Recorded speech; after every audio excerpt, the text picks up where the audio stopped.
Hello and welcome to Bible Study with Alice, and today we're on day 7, Proverb 7 of our daily proverb reading. We are reading from the ESV translation, but you're more than welcome to join us from a different translation.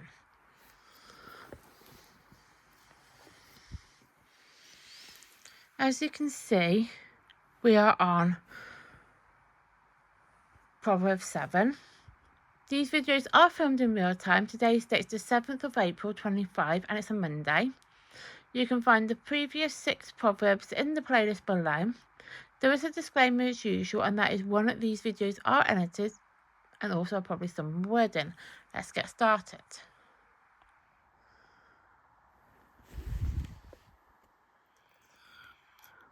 Warning against the adulteress. My son, keep my words and treasure up my commandments with you. Keep my commandments and live. Keep my teachings as the apple of your eye. Bind them on your fingers. Write them on the tablet of your heart. Say to wisdom, you are my sister, and call insight your intimate friend. To keep you from the forbidden woman and the adulteress with her smooth words. For the window of my house I have looked out through my lattice or lattice, however you want to pronounce it. 7. And I have seen among the simple, and I perceived among the youth, a young man lacking sense.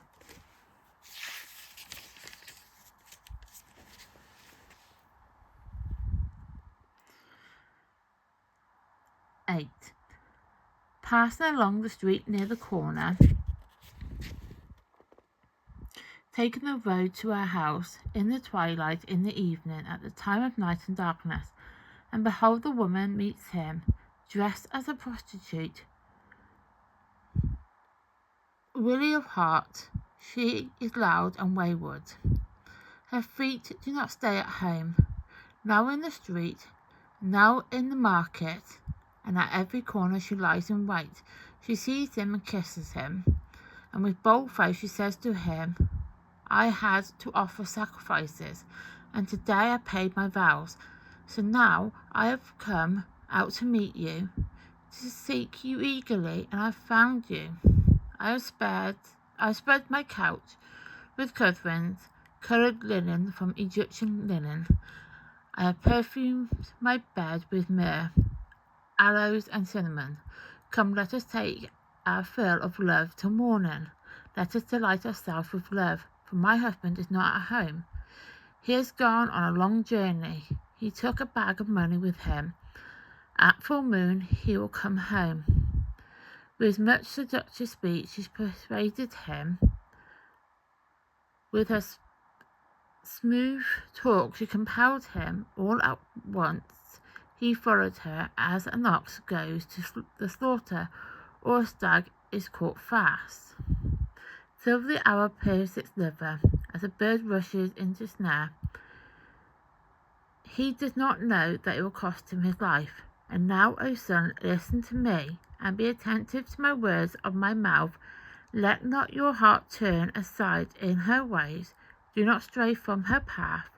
For many victims she has laid low, and all her slain are a mighty throng.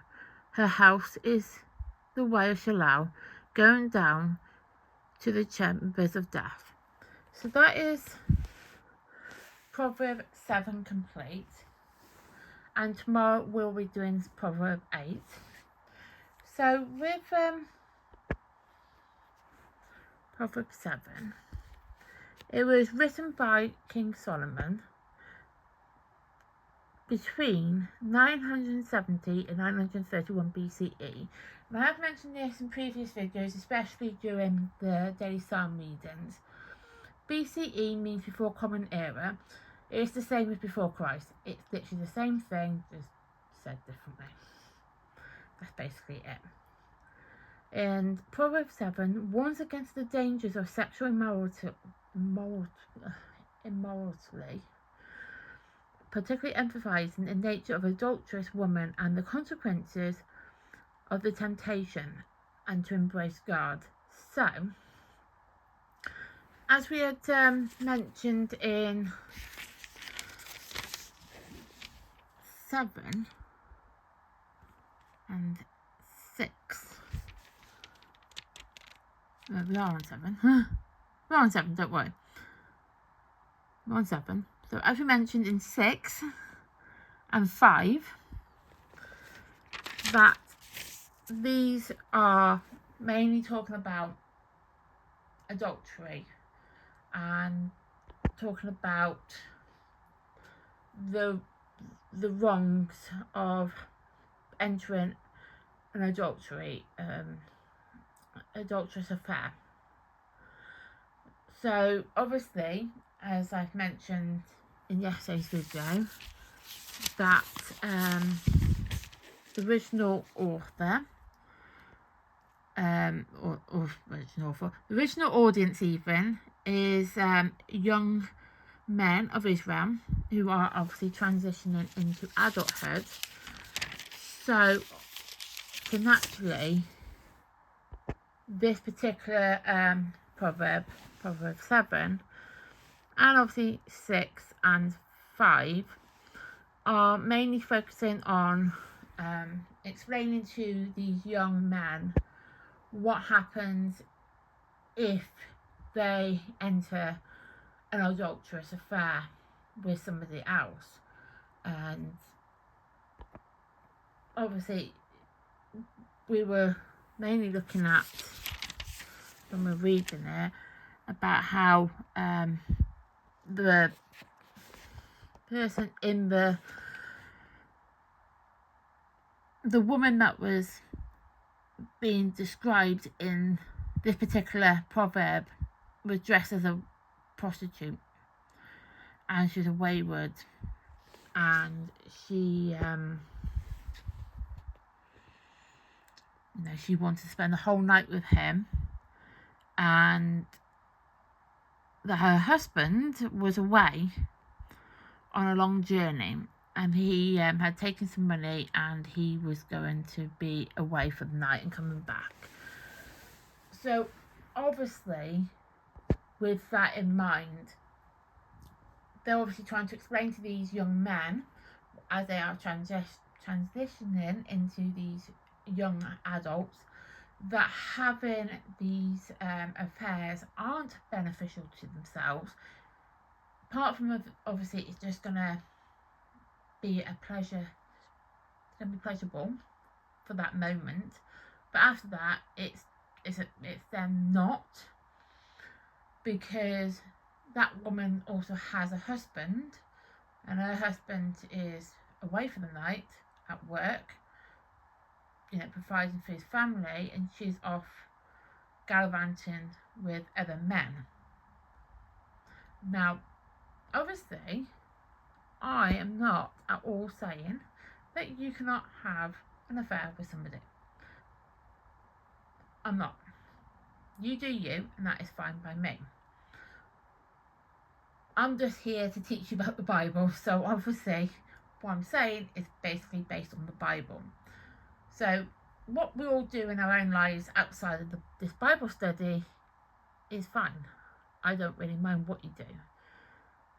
Outside of the Bible study group, you literally can do whatever you want. I'm just here to teach you, guide you.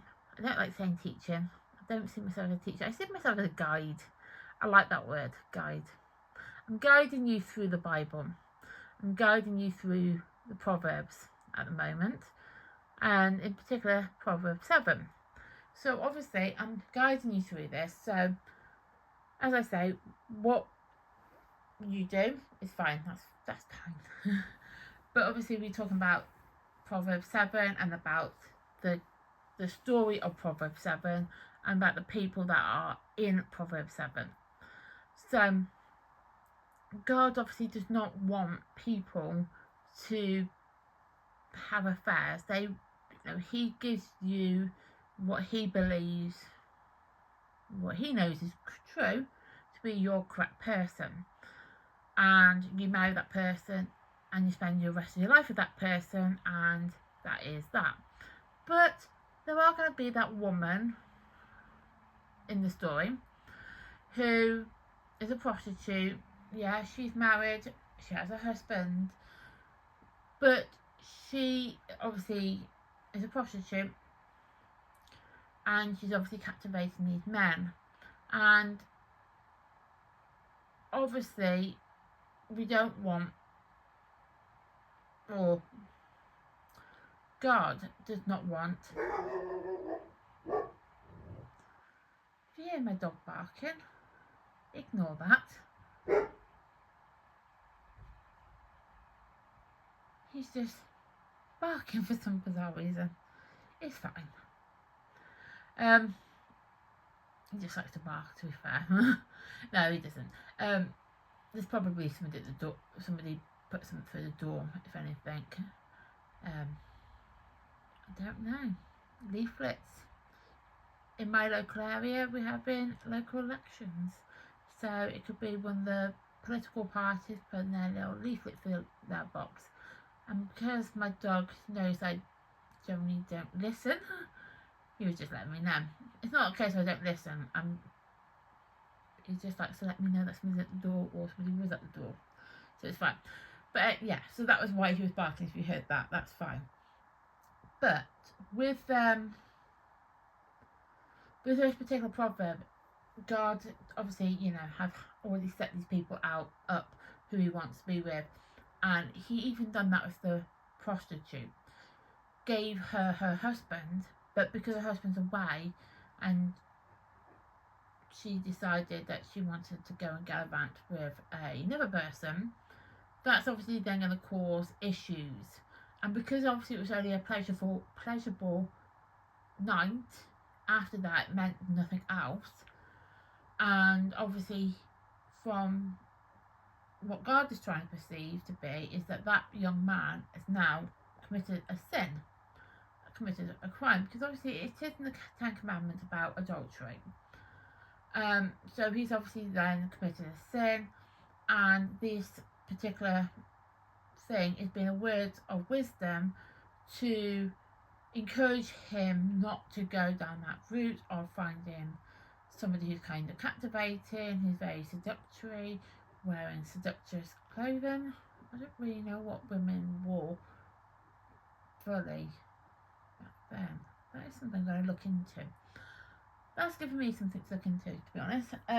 But they had this seductory woman who was very captivating, had a night with a man, and the next day she didn't want obviously her husband to find out, so they parted ways before her husband comes home, and she's all like, yay, my husband's home. He would not know anything else other than that his wife is at home. But for the young man, he would have obviously committed a crime anyway, because he also entered into that adultery. He also entered into that. And obviously, back then, men did not take too well to another man sleeping with his wife. So normally they would end up in death.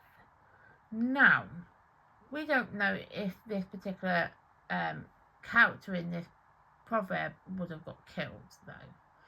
But it didn't look too well at the end. In 23. Till an hour pierces its liver as a bird rushes into his snare, he does not know that it will cost him his life. So obviously, it can lead to death. And the husband of the prostitute, if he came home and found his wife with another man, he's going to kill that other man. He's going to be like off his business, not quite off with his head, but off with his head sort of thing. It's kind of like, yeah, you don't touch my wife. She's my wife, not your wife. You go and find your own wife and you sleep with your own wife. You don't sleep with other men's wives. Obviously that was back then. As I said, outside the Bible study, we can do what you want to do, basically. So that is Proverbs 7 complete. I'll write in the date. It's the 7th of April 25.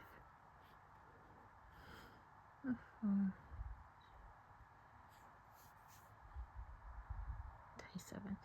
That looks like day 77. It's the way I've done it because I messed up. But it's actually day 7, 7th of April 25. And it's fine because it's my Bible, but I don't mind how I do it. It doesn't bother me really. So that is Proverbs 7 complete. Thank you for watching.